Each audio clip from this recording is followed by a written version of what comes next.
Hey, how you doing? It's Graham Taylor at Hudson Rose, talking a little bit today about buy-to-let.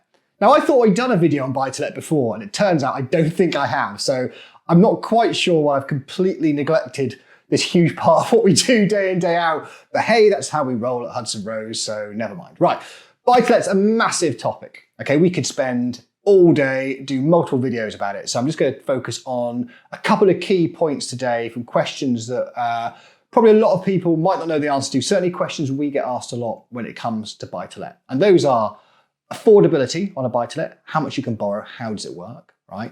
And then also deposit, okay? Which is a bit different to residential. So if we start with affordability first, the key thing with a buy-to-let mortgage is it's generally based against the rental income that the property creates or generates, right? So it's the gross rental income before an agent's taken a cut or all that kind of stuff, right? So what a lender does is they look at what the rental income is per month, okay, for a standard kind of assured short hold tenancy let, so a normal tenancy agreement, okay? And then they do their own calculations and then based on that, they come out with a number. Now, what those calculations are vary from lender to lender, but broadly, they're looking to see, does the rental income cover the mortgage interest at a certain stress test at a certain rate? So to give that an example, they might say, we need the rental income to cover the mortgage interest when the mortgage rate is 5.5%, and we need that coverage to be 145% of that rate. So it gets a bit technical, okay? But essentially you need to have a clear gap to allow for fluctuations in rate, tax, all that kind of stuff.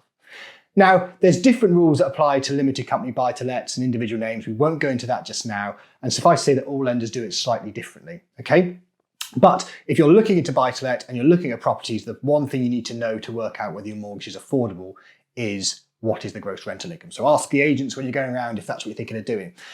With regards to deposit, and these things kind of go hand in hand, whereas on a residential mortgage, you can generally borrow up to 95% of the value of the property. On a buy-to-let, you need to have a greater deposit available. Now, we would normally, all these other words I'm saying, Lees, say to a client, you should have 25% of the purchase price available as a deposit, because that is where most of the market sits in terms of product offering from product providers, okay? So 25% deposit. There are lenders that do it with only 20% deposit, but the rates get a bit higher.